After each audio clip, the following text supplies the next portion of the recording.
Right.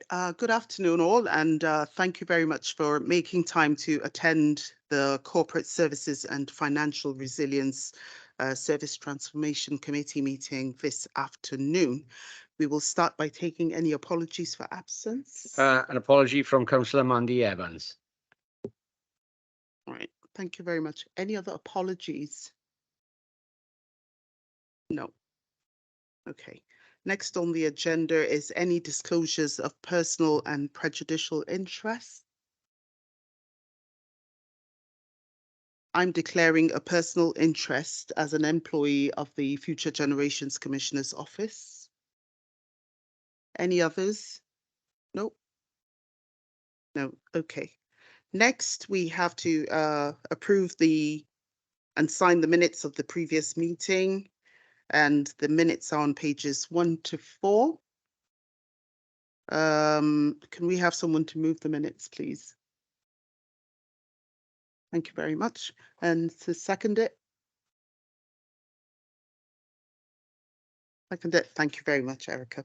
And any observations, any matters arising from those minutes? Page 1, page 2, page 3, page 4? No. Okay. Thanks very much. And the next item on the agenda is the digital transformation, customer services, communication and engagement with the public, customer charter and service standards. And I'll be handing over to you, Sarah. Sarah Lackenby, over to you. Thank you. Thank you, Chair. So just to briefly take you through the report. So this is 2 areas of development today. Development of the customer charter and the revision and review of the service standards. As you'll be aware, excellent customer service aligned with our service standard is the first goal of the digital strategy. And within there, we've got a commitment to review and publish our service standards so that residents and businesses know what to expect when they contact the council. So firstly, taking the customer charter element, it is good practice to have a customer charter. Not all councils, but many councils do have one. It communicates how we'll meet residents' expectations, that when residents contact us, they know what to expect as we publish these in a charter. It also helps us measure our performance as well against the areas that are highlighted there. And you'll see in the charter, it covers all access channels as well. So it's not in particular taking any one access channel over any other, whether it be digital, face-to-face, telephone, email. It's all listed there so that residents can understand the kind of level of service that they can expect from us on the kind of channel that they contact us through. The second one then is on the service standards. So we already, as you'll be aware, have service standards all the way across the council, across all the different services. But the key with this one is that they've all been reviewed by heads of service. Services have become much more complex over the last few years and they haven't been reviewed for some time. In addition, not just because of the complexity, I mean, so obviously some of the statutory ones are staying the same or have been changed through statutory means. These are the non-statutory ones where we've been able to review that and look at whether any of the service standards need to change where services have become particularly complicated. So each head of service, as I say, has reviewed that. And then at 2.3 in the report, I've just posed some questions for the committee, which might help with the discussion just around the service and the service charter, the customer charter and the service standards. Next steps, though, is any feedback and discussion today. I'll feed that back into our next piece of work, which is around consultation with residents and businesses on the service standards and the charter, and then feed that back into a final report to Cabinet in the autumn. We will adjust and take account of all the feedback and comments that we get as a result of that. You'll see as well in the report the IIA screening. So this is the initial screening, and we'll do a further review of this following the consultation engagement with the public. And some services will also be undertaking some of their own engagement with their own service users because it's quite specific to them. So in terms of today, welcome any feedback from the committee before we take this out to consultation engagement with the public. Thanks very much, Chair. Thank you very much, Sarah. I will open it up now for any discussions or any questions. Yes. Councillor Walton. Thanks, Chair. Apologies for being late. My internet was playing up and I've only just managed to get in. Yes, something I wanted to double check. I know that Scrutiny are proposing to have a workshop. I'm not quite sure when, but it's been delayed from last year, as I believe, on customer contact. Now, I personally think that I'm sure you agree, we have to be quite careful to make sure that we don't duplicate work done. You know, that it should be separate.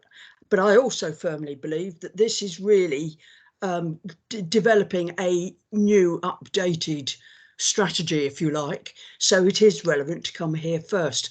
But I'm wondering what conversations we've had with Scrutiny about it, because it would seem a bit bizarre if they suddenly do this workshop in about a month's time, when in fact we're now working on this sort of improved strategy. Thanks. Back to you, Sarah. Do you want to respond to that? Thank you, Chair. Yes, thank you, Councillor Walton. It is slightly different work, although it is interlinked. The work that Scrutiny will be doing is obviously the review of, in terms of this committee, it's about the forward look on terms of policy development. Scrutiny very much reviewing performance and how performance is currently, and more of a backward look. So they are, although they are linked, they are still also separate. So when we're going to Scrutiny, that'll be very much looking at how things are operating currently, how our performance is, how are people able to access us, how are we doing? And then it'll link in with this piece of work, which is how we improve, how we move forward, new ways of working. So the two are interlinked, you're absolutely right, but almost looking at it through sort of slightly different parts of the lens. Does that help? Yes, that does make more sense. Yeah, thanks. All right, thank you very much both. And just to remind us that the recommendations for this agenda item are: 1, that the committee discusses the draft customer charter and service standards in Appendix A. And secondly, to talk around or consider the consultation and engagement with residents and businesses is undertaken prior to any final decision on adoption. And I just have one question around the second recommendation. Will this consultation involve all councillors? Sarah? Yes, there'll be opportunity within this for not only councillors but also staff as well to have input. So we'd like as much input as possible, councillors, staff, our partners, other public sector bodies, as well as residents. Yes, it'll be quite wide in terms of the feedback that we'd like to get. Councillor Francesca? Thank you, Chair, and thank you, Sarah, for the report. I think it's quite self-explanatory, and I think it's putting customers first, and I think that's where we've really got to get it right, is managing people's expectations, because I do think sometimes the public think the council can provide a whole host of things. So I think managing expectations is really important, but also actually getting that feedback, because I know on previous consultations it has been quite low, and I think there's so many areas that we need to tap into. I think we've got to get that right first, instead of perhaps rushing through. I think we've got to reach out to those areas, not just in those groups that you've listed in the report, but perhaps the rural areas where I know even here in Mumbles, actually, the internet is not always the most reliable, and I think we're so dependent on that now for pointing people in that direction. So I actually think those face-to-face consultations are really going to be quite important in paving the way forward for the future of the council. So I'd just be interested to see us expand more than just those groups, because I still think we're missing many people that would rely on that customer service base. And it's nice to see you're using plain language as well, because we use acronyms a lot, don't we? Everywhere we go, there's acronyms, and even with councils, you think, gosh, what the heck are they talking about? So, you know, God knows what the public must think sometimes. So it's really nice to almost say in layman terms what the council can deliver, you know, and managing those expectations in terms of turnaround in getting back to them, whether that's by email or phone call. So yeah, just two important things is managing expectations and just getting it out there to the wider public. Thank you, Chair. Thank you. Anybody else? Oh, Sarah, sorry. I keep looking at the screen and not back in the room where I'm sitting. Apologies. No, thank you, Chair. It was just to come back on that. It was just to say, yes, absolutely. We can we'll try and have one-to-one or group discussions as well. If we can tap into existing group meetings that people are having, different forums have. The ones listed in the report are only for an example, but actually the list is much longer. Thank you. Thank you, Sarah. Sorry, Sarah. I just wanted to ask the question. I got into the nitty-gritty of the service standards here. Is that an appropriate? I want to ask a question about things like timescales. Is this the right forum, or will that be dealt with when you get onto the consultation further down the line with a broader set of councillors?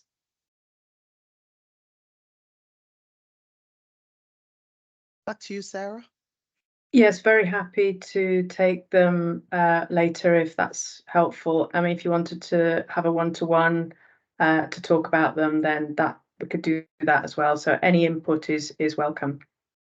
Right. As I say, my question is about the, you know, for example, the timescale on free school meals processing. Is that something that you would look at further down the line, or is that appropriate for this forum? I think if it was specifics about specific services, then probably at that point I'll need to engage that head of service with that service standard. So it probably isn't a real answer that I can necessarily give on the detail of specifics of free school meals today. But I can act as the conduit for any questions that you might have across the whole service standards. So if you wanted to ask the question, I can take that back. Right. Okay. I mean, the question, and there were two really, and I suppose they're linked around education and children. The one is on the additional learning needs. The timescale to respond to an email is 3 working weeks, and I just wondered whether that kind of service standard is appropriate. And particularly the one that caught my eye was the free school meals one, where the timescale to respond is 28 working days, which is nearly 6 weeks. And I do think for a family in difficulty, to set that as a service standard, to say that a child would need to wait 6 weeks to eat in school, is whether that is reasonable, I'm not sure. So those are my questions about the standards that are being set. Thank you, Councillor. I can take that back. Thank you. Thank you. Councillor Walton. Yeah, thank you, Chair. I assume this is probably going to be the case, but after the consultation, I assume this will come back to us. And one of the things I'd be very keen on, often when we get reports from a consultation exercise to council, it tends to be only the results from the formal survey exercise. Whereas obviously from what you've said, you're going to be talking to groups, forums, etc. Can we make sure we're getting all of it back and not just those bare? I mean, I appreciate that sometimes it's not always that easy to quantify that kind of information, but in some ways one person in a forum could be speaking for quite a few, and that could be far more important than the not very many we tend to get who like filling in forms. And I know that from a fact. I'm not a keen form filler, so I don't blame people who are not always enthusiastic about doing a survey, whereas they might be far more forthcoming in forums. And that's the kind of information we need to get back. Thanks.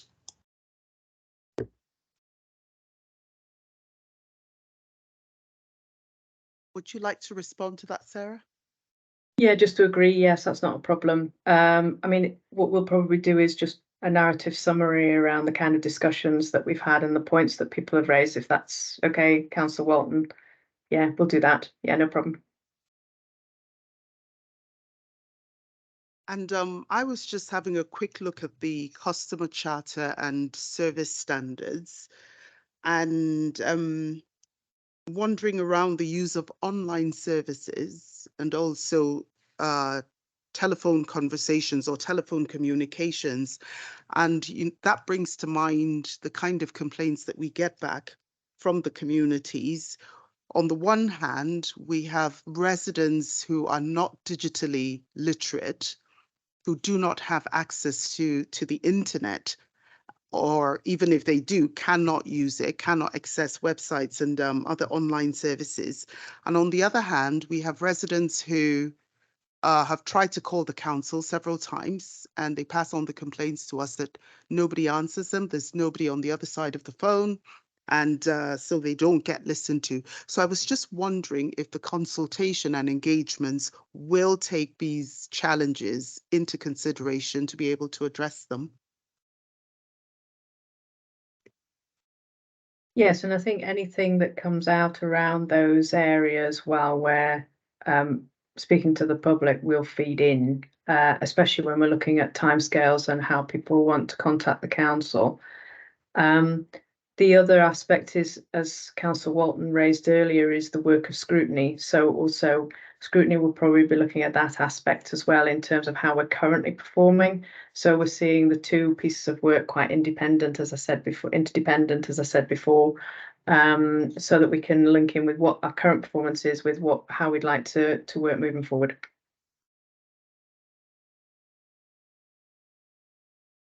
Right, great, thank you very much. Does anybody, Councillor Walton, is that another hand or a legacy hand? New hand? Yeah, sorry, I know Andrew wants to come in, but just quickly, just to endorse what you said about scrutiny, the working group, I've got my name on that, and that is something I am particularly keen to look at, because I still think we've got a significant number who are being digitally excluded. So it's still something that's got to be addressed. Thanks. Thank you. Sarah, do you have any response to that, or otherwise I shall pass over to Deputy Leader? Only that also on the digital exclusion point, we are including that as part of the digital strategy work, and our digital transformation board has part of the lifelong learning team on there as well, who are looking at how we can improve and really work to improve inclusion, but also how all the channels are working together, and especially in light of the recent Welsh Audit Office report that came out earlier in the year as well. Thank you. And I'll pass it on to the Deputy Leader now, Councillor Lewis. Yeah, Sarah's covered the point that I was going to raise. Thank you, Chair. Thanks very much. And Councillor Walton, you've still got your hand up. Do you want to come back? I'll just say thanks, but no, I meant to put it down. Okay. Do we have any further questions or comments from anybody else? Nope. Nope. All right then. Thank you very much, Sarah, for that presentation. Thank you. And if anyone has any further comments, feel free to email Sarah. And so we shall now move the recommendations, which I read out before, and I can repeat again, that we discussed the draft customer charter and service standards, but also about the consultation and engagement with residents and businesses is undertaken prior to any final decision on adoption. So just with a show of hands, we all agree on these recommendations. Yes, I think that's carried. To note the So, yeah, okay. So number one is to note the decisions and the discussions. Yeah. Thank you very much. Okay, so on to the next agenda item, which is the work plan. And you will be glad to know, and as you would have noticed from the agenda pack, that we have a work plan set for the rest of this year and all the way up to the 27th of February. So it's only the meeting of the 27th of February that does not have a work plan assigned to it. And I know we had agreed that this will be decided later in the year. I don't know if anyone has any views on that, if we need to slot in something there today, or do we want to leave it until later, down the year, later in the year, when we've discussed other topics and we've tried to, think around what needs to, come up again in the meeting of the 27th of February. Any questions or comments around that? Yes, Erica. Your microphone, please. Otherwise, those who are online cannot hear you.